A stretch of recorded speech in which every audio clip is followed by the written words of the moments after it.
us closer, lead us to your heart, Father, to be your people, living set apart.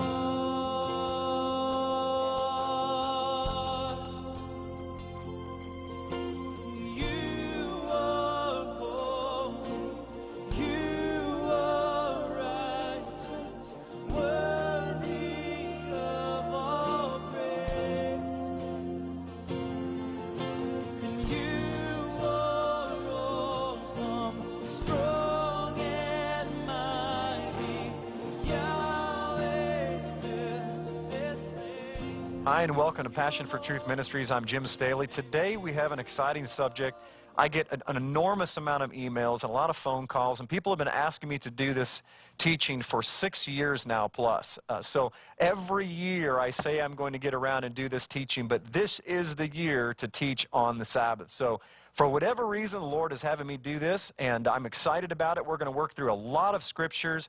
We're going to determine at the end of this study what the Sabbath is, what it means for us today, and how do we keep it if we're supposed to keep it. So let's get started today talking about the Sabbath and work through the scriptures and see what they have to say. First of all, there are several questions that we'll need to answer.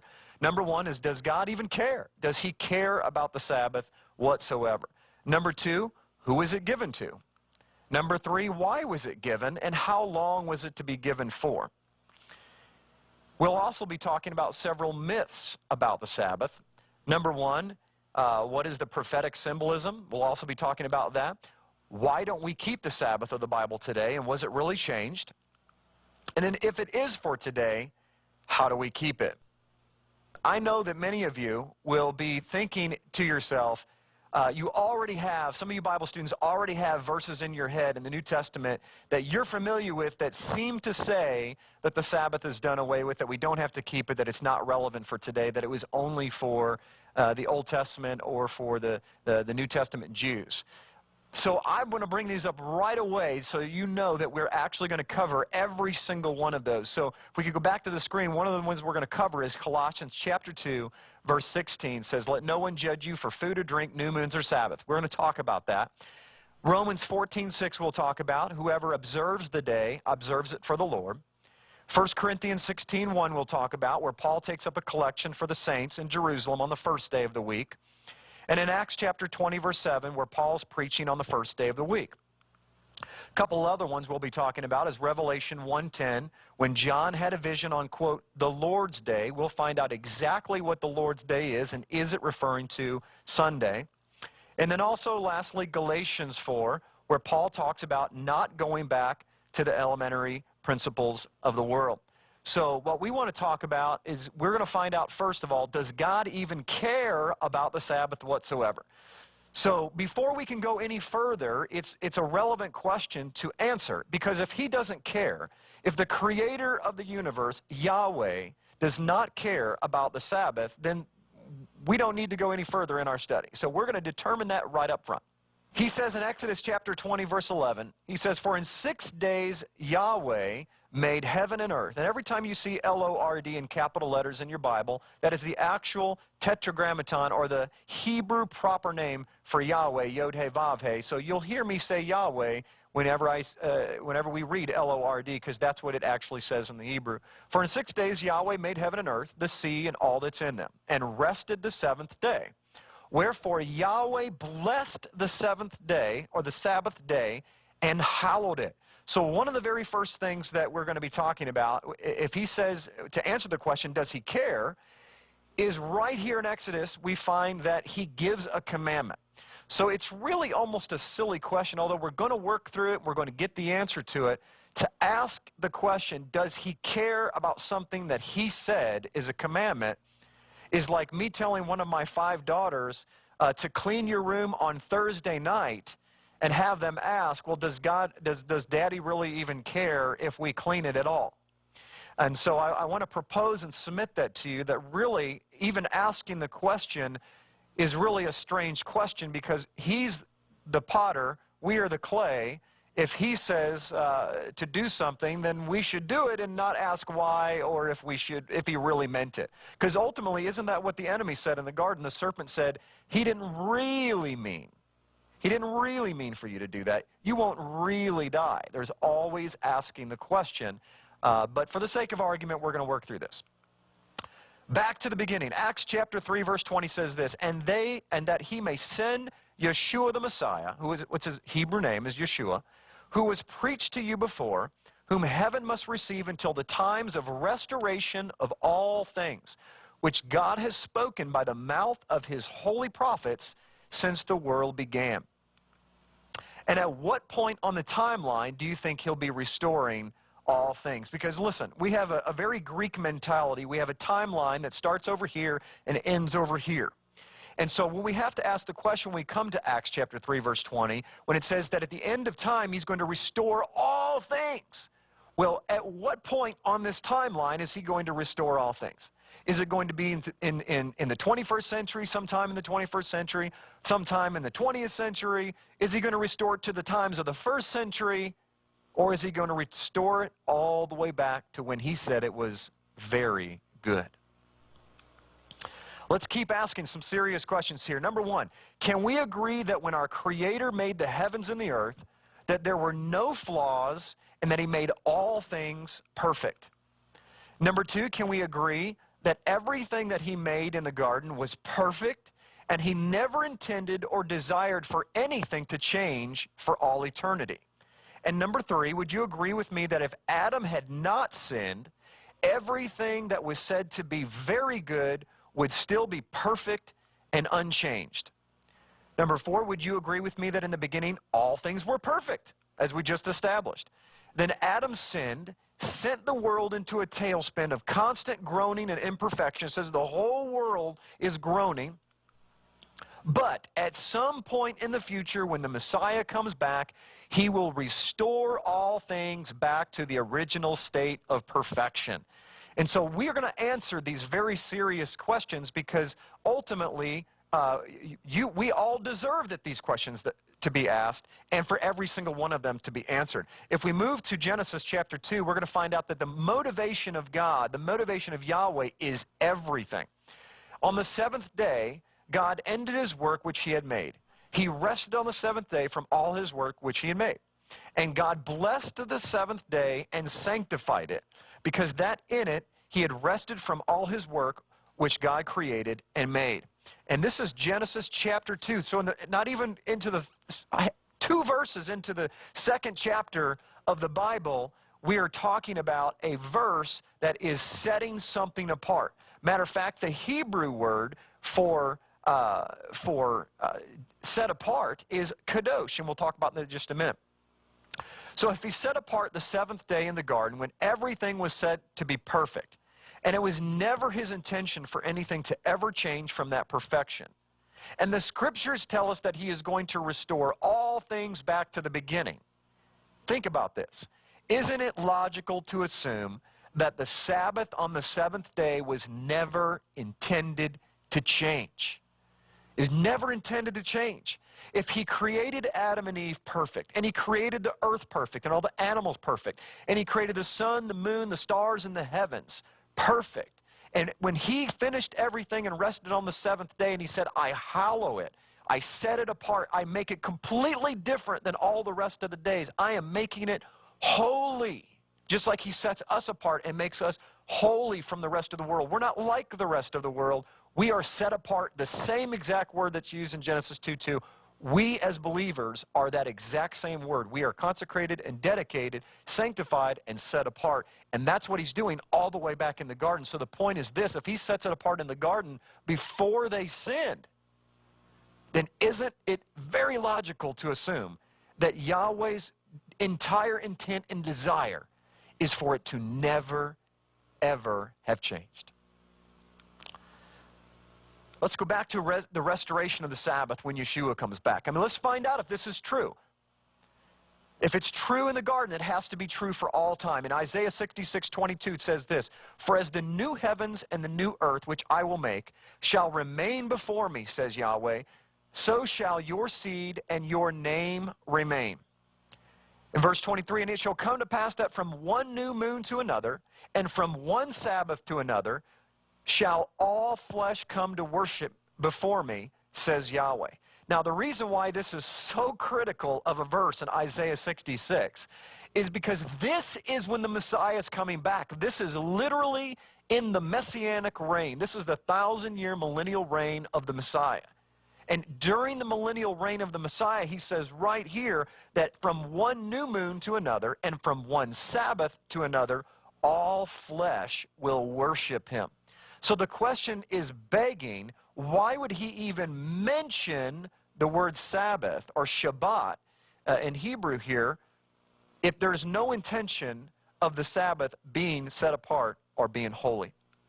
Zechariah 14 verse 16 says this, and it shall come to pass that everyone that is left on the nations, now setting this up here real quick before we go back to it, is that Yeshua has just landed on the Mount of Olives, split it in two, okay? So we are literally at the Day of Trumpets, the fall festivals where the Messiah comes back. He lands on the Mount of Olives, and he is beginning his millennial reign in Jerusalem. That's where Zechariah 14 is picking up. Verse 16, it says this, and it shall come to pass that every one that is left of all the nations which came against Jerusalem shall even go up from year to year to worship the King, Yeshua, Yahweh of hosts, and to keep the Feast of Tabernacles. Keeping the Feast of Tabernacles in the millennium as well. And it shall be that whoso will not come up of all the families of the earth unto Jerusalem to worship the King, Yahweh of hosts, even upon them shall be no rain. So we are seeing not only in Isaiah that we are going to be keeping the Shabbat, what's called the Shabbat or the Sabbath, the seventh-day Sabbath, but right here in the millennium in Zechariah 14, we have a more than a hint, more than a clue. We have a direct command that all of the nations of the world must come up for the Feast of Tabernacles, and they must honor the Lord's Sabbath. And this is the importance of this is because we see this in the garden, and the logic says that he never intended for it to go away to begin with. We see this in the end. We see this in the millennium, which goes on for 1,000 years. The only question of time that we're asking about is right now, in between those two moments of time, and that's what we're going to find out today by searching the Scriptures. Because ultimately, this is what we have. If we believe that the Sabbath is not for today, then we have this strange paradox, because from 4000 BC to the time of Yeshua, Yahweh cares. God cares. Then from 30 AD to the present day, he doesn't care. And then when Yeshua comes back for the next 1,000 years, he cares again. So he cares, he doesn't care, and now he cares again.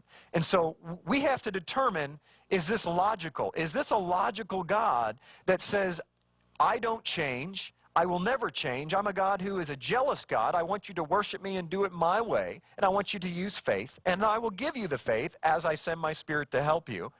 But is it logical for him to make a law, says it's eternal, repeal it, and then bring it back? Or could it possibly be that we've misunderstood this part? Let's see. Bottom line is this. He cared in the garden. He cares when his son comes back. He says that the seventh-day Sabbath is forever. It's logical to assume that he still cares. But we're going to test this theory and find out if it actually holds water in the next 30, 40 minutes. So some common myths about the Sabbath. Number one of the most common myths by far that people email me or they'll talk to me about is, Jim, the Sabbath was given only to the Jews. We'll talk about that. They also say that it's the Christian Sabbath is on Sunday.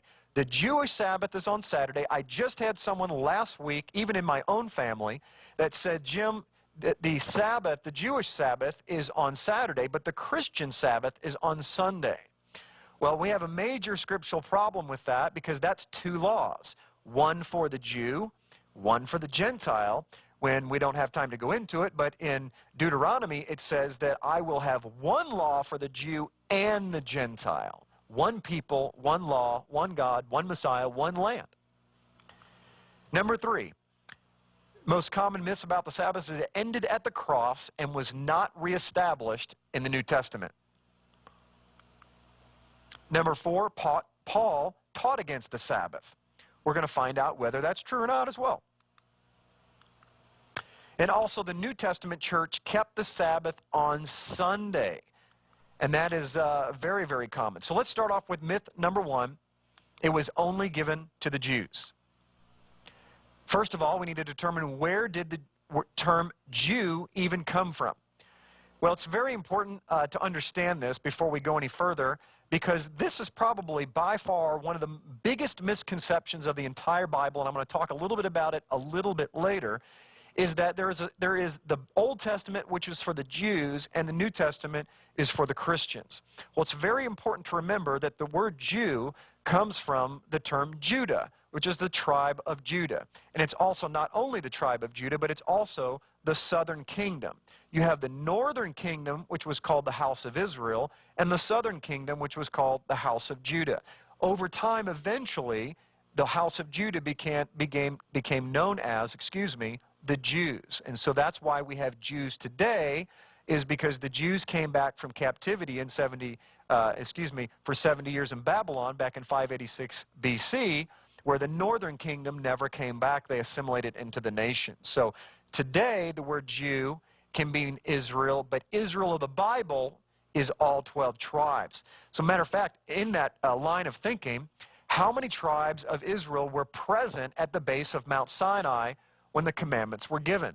This is really important, because if we say that the Sabbath was only given to the Jews, then what we're saying is that the only tribe, the only kingdom that was at the base of Mount Sinai was the house of Judah, or Judah themselves. There had to be no other tribes at the base of Mount Sinai if it was only given to the Jews, because that's what the term Jew means, okay? There were 12 tribes at the base of Mount Sinai. All 12 of them were there. So clearly, he did not give it only to the Jews. He gave it to all of the sons of Jacob, Yaakov, or Israel. And that's the biblical answer to who did he actually give it to. He gave it to all the sons of Israel. The third question that we need to ask is this: how many would end up being considered Jewish? And we just answered this, that there was the southern kingdom that ended up being Jewish, which ended up being comprised of Judah, Benjamin, and a little bit of Levi. So that, if you were in the southern kingdom, eventually you became Judah, or Jewish. All the rest of them were from the northern kingdom: Asher, Dan, Naphtali. All of those are not Jewish. So if you're from the north, if there were such thing as a Danite today, they would be called a Danite. They would not be called Jewish. Even if they kept the Sabbath, all the feast days, and the entire Torah, they could not be called Jewish because they're not from the southern kingdom. They were from the northern kingdom. If anything, they'd be called a Ephraimite or an Israelite, a Hebrew. That would be probably a more biblical, accurate explanation of those that are from the northern kingdom. And so what was the purpose of Israel? Isaiah 42:6. This is really important. I, Yahweh, have called you in righteousness and will hold your hand. I will keep you and give you as a covenant to the people, as a light to the Gentiles. Does that sound familiar? Because in Matthew chapter 5, Yeshua says the very same thing. He says, I am the light to the nations. And then he turns to his disciples and he says, now you are the light to the world. You see, that wasn't just a brilliant stroke of genius that he came up with. He's literally keeping the same message that he had from the very beginning of time, all the way till the time where he gives these instructions. It's the same instructions that his father gave Israel to begin with, is that I want you to be a light to the nations. Now think about this for just a moment. If Israel is a light, that means that there are people in darkness. And so what happens if people are in darkness and they can't see, and you see a light? Picture yourself in your dark bedroom and you get up in the middle of the night. What is normally the very first thing that you're going to gravitate towards so that you can not bump into the walls? You're going to find the first light. Your eyes are going to be attracted and gravitate towards light, because where there is light, you can see. And so that is the whole illustration that God of Abraham, Isaac, and Jacob is trying to get across to his people, is that I have given you the truth, which is my light, which David says many times in the Psalms and throughout the Scriptures, that his truth is light, and a light unto my path, right? And he says, they are in darkness. I want you to take my truth, Keep it so that I can bless you, so that they will be attracted to the light, and then they can join you. And that was the whole concept in Exodus when the Israelites left Egypt, and some of the mixed multitude came from the Egyptians. Some of the smart Egyptians defected from the army, and they said, you know what, their God's a little bigger than our God. I think I'll follow their God. And they defected, and they came with the Israelites, and Moses said, came to Yahweh and said, what are we going to do here? They're not native born. What should we do? And Yahweh said, absolutely allow them in. This is the first time we see grafted in happening in the Bible that we come to later in Romans chapter 11, where he says, let them be grafted in and let them be as native-born Israelites. The only thing I'm going to require of them is this, and it's the same thing, by the way, in Acts chapter 15, which we'll address a little bit later, same halakhic decision. He says, have them be circumcised and have them keep my commandments, and they will be no different than any of my children. Okay? And so that's really important for us to understand right up front, that the purpose of Israel was to be a light to the nations. Unfortunately, they didn't do their job. So the Father had to send his Son down here to teach us how to do our job. Deuteronomy chapter 4 says, I have taught you decrees and laws as the Lord my God commanded me, so that you may follow them in the land you are entering to take possession of it. Observe them carefully, for this will show your wisdom and understanding to the nations, who will hear about all these decrees and say, surely this nation is a wise and understanding people. What other nation is so great as to have their gods near them the way Yahweh our God is near us whenever we pray to him? And what other nation is so great as to have such righteous decrees and laws as this body of laws I'm setting before you this day? So think about this. We have the Great Commission idea in Christianity where we spend millions of dollars and we go out and we tell everybody about Jesus and you got to do this and you got to do that. And we try our best with most creative ways of audio, visual, and pamphlets and, little tracts and videos and all of these things to try to get people to see the gospel, to try to make it the most attractive thing possible. But the very first Great Commission was this. It was, keep my commandments, and I will bless you so much that the nations will come to you. You won't have to go to them because they will see that they're in the dark, that they're not being blessed, that you're the ones that have rain on your land, that you're the ones that are not hungry, that you're the ones that are being blessed in every way known to man, and they're going to come and find out that what an incredible God that you have that has such amazing and marvelous decrees and statutes. Tell us about your God. Now, wouldn't it be nice if you had people knocking on your door asking you, tell us, how are you doing it? How are you so blessed? Why are you so happy? Why are your marriage so happy? Why are your kids so good? And you have the opportunity to tell them. See, I'm going to suggest to you that one of the biggest problems that we have in religious Christian circles today is that there's not enough meat on the bones.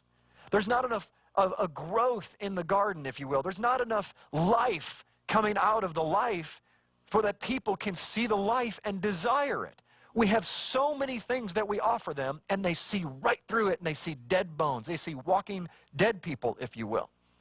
And I believe the Father wants to resurrect the bones and put the flesh and the sinews back on so that we can absolutely have life flowing out of us like a river that brings life to the nations. This is an interesting slide. Gentiles encouraged to keep the Sabbath in the Old Testament. This is one of the number one scriptures that people bring up, or number one concepts that people bring up, and they say, Jim, nowhere in the Bible does God tell Gentiles that they have to keep the Sabbath. And I say, really? Isaiah 56, let's see what it says. Also the sons of the stranger, Goyim, the Gentiles, and the sons of the Gentiles that join themselves to the Lord, to serve him and to love the name of Yahweh, to be his servants, every one that keeps the Sabbath from polluting it, and taketh hold of my covenant. Even them will I bring to my holy mountain, and make them joyful in my house of prayer. Their burnt offerings and their sacrifices shall be accepted upon my altar, for my house shall be called a house of prayer for all the nations. Do you hear what the great God of Abraham, Isaac, and Jacob is saying right here? He is saying that even the Gentiles, if they come, if is the key word, if they come and they keep my Sabbath and they keep from profaning it, I will accept them as my own people. And the key word there is if. Two important things he's saying in the scripture. First of all, he allows the Gentiles to come in and be his people. Number two, he puts a condition on it. You will be my people if you do what I tell you to do. It's no different than a father that tells his son that's 17 years old, that's kind of talking back, and he says, son, if you want to live in this house, you can finish the rest of it. You're going to play by my rules. You see, it works on earth. It works in every workplace. You can't just walk into a workplace and look at the rules as they train you on your first day and say, you know what, I'm going to choose this rule, but I don't really like this rule. I think I'm going to leave at 3 o'clock instead of 5:30. It doesn't work like that, or you don't stay very long. And I'm going to suggest that we have turned God from Creator Yahweh into our friend and buddy, where we have the choice to choose to serve him when and how we want. Let's continue. We have one law for both. Exodus 12:49 says this, one law shall be for him that is homeborn, and unto the stranger that sojourns among you. So there's one law for us, and there's the same law for the Jews. The same law for all of Israel. See, doesn't that make a lot more sense that he has one law for one people, one nation, under God, indivisible, and with liberties and so on and so forth, in one land, under one king? It's all about one. The second you split it, we have issues. So here's the game plan. This is an illustration that I give quite a bit because I think it seems to help people understand what the purpose of Israel was. Think of Israel as a football team, and they are the captains of the team. So Yahweh wanted to get a team together because all of the teams went their own way and they didn't want to play in his stadium anymore. So finally he had to choose someone to get back into the stadium so that he could begin to bring the people back in one place, because they're all their own stadiums and he wants them in his stadium and to play on his field. So he chose the Israelites to be the captains of the team. Their job was to do this. Their job was to do what the owner of the team told them to do, to practice the way that the owner told them to practice and to play the way that the owner told them to play. And if they did that, this would result in the team being so blessed that all of the other players from all the other teams would quit their teams, stop playing in their stadiums, which he didn't build, and they would come back to Yahweh's stadium. They would play on his team. They would beg to be on his team. Their light, quote, was supposed to show them the way. The light coming out of the stadiums would be so amazing that they would say, man, we don't even have light in our stadium. We can only play during the day. And they would come and be able to play on his turf, his way, and be blessed by his rules. Bottom line, the Sabbath was given to the whole world in Genesis chapter 2 when everything was perfect and when clearly it was intended to be for all time. It was written down on Mount Sinai and given to all of the children of Israel, not just one, but all 12 tribes, with the intent for them to keep it and thus be a light for the nations. And it's not a Jewish Sabbath. So dispelling myth number one, very clearly, it is not a Jewish Sabbath. It says that it is the Sabbath of Yahweh. So if it was given to the Israelites and through them the nations, then the next logical question is, who are we? If it was given to the Israelites and not to the Jews, you might say, well, Jim, I'm a Gentile. I'm not an Israelite at all. I'm not a Jew, and I'm not from any Middle Eastern descent or so on. I'm just an American Christian. How does this relate to me? Well, let's find out. In Jeremiah chapter 11, verse 16, one of the most popular chapters in all of the New Testament, it says this. It says, the Yahweh called thy name, a green olive tree, fair and of goodly fruit. So right here in Jeremiah chapter 11, and this is a verse that is not very well known. Now, the one that I was talking about was Romans 11, which is very popular, but Romans 11 is attached to Jeremiah 11. You cannot get into Romans 11 without first understanding what's happening in Jeremiah 11 is that Yahweh calls his bride, his people, the chosen people, an olive tree. Very critical if we're going to understand who we are and how this all relates to the Sabbath. Ephesians chapter 2 says, remember that at that time you were separate from Christ, the Messiah, excluded from citizenship in Israel. Excluded, meaning they're not allowed to be part of Israel. And foreigners or Gentiles to the covenants of the promise. Covenants with an S, by the way. Without hope and without God in the world. But now in Yeshua the Messiah, you who were once far away have been brought near through the blood of Christ. So you hear what's happening here is, first of all, he says that you once were far off. You were not allowed to be a citizen of Israel. You could not even be part of her covenants. Do you realize that the writer of Ephesians is putting value in the covenants of promise? Because he's saying that you were not allowed to have this blessing. You were not even allowed to be a part of it. But let's keep reading. He says, therefore, going back to Exodus 31, it says, therefore the children of Israel shall keep the Sabbath to observe the Sabbath throughout their generations as a perpetual covenant. It is a sign between me and the children of Israel forever. For in 6 days the Lord made the heavens and the earth, and on the 7th day he rested and he was refreshed. So think about it this way.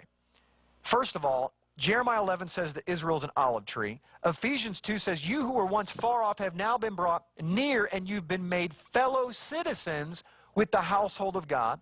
Romans 11 talks about being grafted in. It says what? There's 2 olive trees, okay? 2 olive trees, and the wild olive tree gets grafted back into the cultivated olive tree, and let's substitute the correct word in Jeremiah 11. Gets cultivated back into Israel. So these Gentiles actually are no longer Gentiles. Do you realize, viewer, that the word Gentile means out of covenant? So if you consider yourself a Gentile Christian, what you're really saying is you're an out-of-covenant Christian, and that's an oxymoron. You can't have that. Either you are in covenant and you're part of the Messiah, or you're out of covenant and you will spend eternity away from him. So what we're having here is that Paul is not having a brilliant stroke of genius. He is literally quoting the Old Testament, and he is saying, listen, all of those who were sent to the 4 corners of the earth, you are now allowed to come back home. The Gentiles are allowed to be part of Israel. That's why he says, you are now fellow citizens of Israel. You are Israelite heritage, and you now have access to the covenants.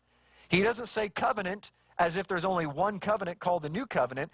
Middle Eastern covenants layer on one another. In Greek, in our Western Christian mindset, we think old is done away, new is new. We cannot combine the two.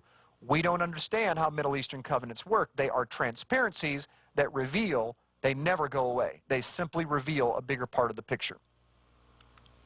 This is critical to understand, that you become a citizen of Israel and become subject to her covenants of promise. Ladies and gentlemen, you are Israel. You are not a Baptist, a Methodist. There's no Lutheran line or non-denominational line on Judgment Day at the resurrection. Either there is a line for Israelites, the chosen people, or there's a line for Gentiles, pagans, those that do not know Yeshua as Messiah.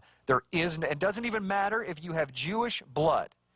Either you are part of Israel, and you believe in the God of Abraham, Isaac, and Jacob, and you are following Yeshua the Messiah, or you do not, you see. That's why Paul says that it doesn't matter if you're even born a Jew. It matters if you are a Jew in your heart, if you are truly following him through obedience in the Messiah. And why is this so critical to understand? Why did I just go through all of that to determine who's Israel? Because if you recognize who you are, that you are Israel, then it makes way more sense, and it's more relevant to continue our study today, because the Sabbath was given to Israel, and it says it was given for all eternity. So now we have completely dispelled myth number 2, that it was only given to the Jews, because it wasn't. It was given to all Israel. Now we understand that it was given to anyone who is calling themselves a child of God, which is anyone that believes in the Messiah. You are grafted in, according to Romans chapter 11. Jeremiah 31:31. This is the new covenant chapter of all the Bible. It says this. It says, behold, the days come, says Yahweh, that I will make a new covenant with the house of Israel and with the house of Judah. Now think about this for a moment. I want to ask you a question for all of you viewers out there that believe that God made a covenant with the Gentile Christians. Can you please show me in Jeremiah chapter 31 where it says that he is going to make a covenant with the Gentiles? Never. It doesn't say it one single time. Not even in the New Testament does it say that there is going to be a covenant with the Gentiles. There is one people of God, ladies and gentlemen, and it is the house of Israel, the northern kingdom, and it is the house of Israel, the southern kingdom, which split under King Solomon, which at some point he will bring back and make all Israel one again. And he says that he is going to make a new covenant with one people, and he calls them the house of Israel and the house of Judah.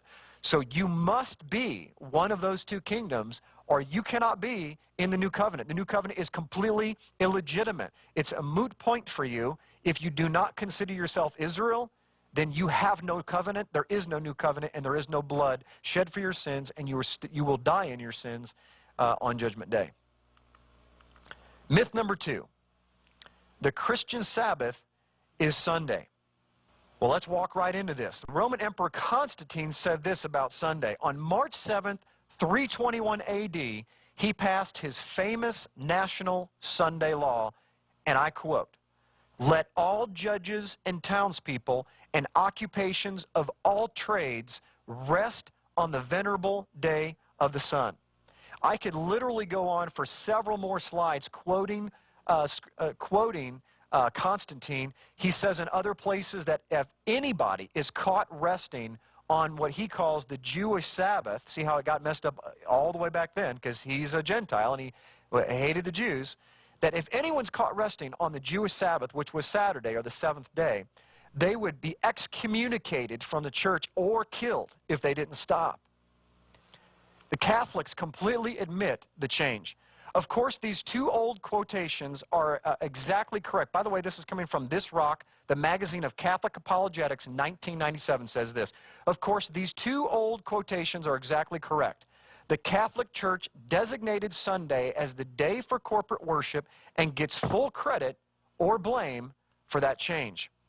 It also says this, perhaps the boldest thing, the most revolutionary change the church ever did, the Catholic Church that is, happened in the first century. The holy day, the Sabbath, was changed from Saturday to Sunday. The day of the Lord was chosen, not from any directions noted in the Scriptures, but from the church's sense of its own power. Right here, we are seeing quotes from the Catholic Church admitting that they changed the day. Let's continue. Another one, this is from the Centennial Pastor's Page, St. Catherine Catholic Church in Michigan in 1995 says this, the day of resurrection, the day of Pentecost, 50 days later, came on the first day of the week. So this would be the new Sabbath. People who think that the Scriptures should be the sole authority should logically become Seventh-day Adventists and keep Saturday holy. They are admitting, and they go on to say, that anyone that calls Sunday, the first day of the week, the Sabbath, actually falls under the jurisdiction of the Holy Roman Catholic Church.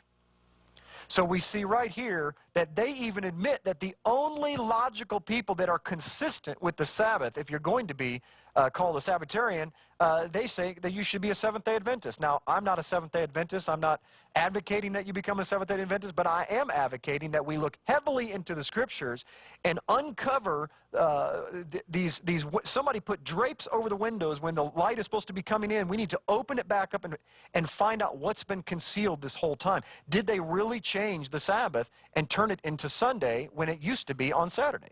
Do we have any evidence that Christians or early believers in Yeshua kept the Sabbath on the biblical day that's commanded on Saturday? And also one more quote says, the Roman Catholic Church changed the observance of the Sabbath to Sunday by right of the divine, infallible authority given to her by founder Yeshua or Jesus Christ. The Protestant claiming that the Bible to be the only guide of faith has no warrant for observing Sunday. In this matter, the Seventh-day Adventist is the only consistent Protestant. Now, I would disagree with that because there are a lot of us out there that believe in the Saturday Sabbath, but that happens to be one of the most popular denominations that are out there. Look at this. One of the most incredible quotes of all time that I have ever found on this subject is from Socrates Scholasticus in the 5th century. Says this. He's a church historian.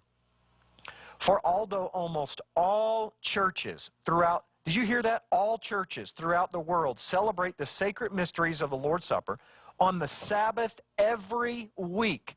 Yet the Christians of Alexandria and at Rome, on account of some ancient tradition, have ceased to do this. And another historian confirming this states, the people of Constantinople and almost everywhere assembled together on the Sabbath, as well as on the first day of the week, which custom is never observed at Rome or at Alexandria. Did you hear what I just said, ladies and gentlemen? What these historians are saying is that believers everywhere kept the Sabbath on the seventh day. They met that Saturday night late into the evening. That's what Paul was doing when Eutychus fell out the window and he healed him.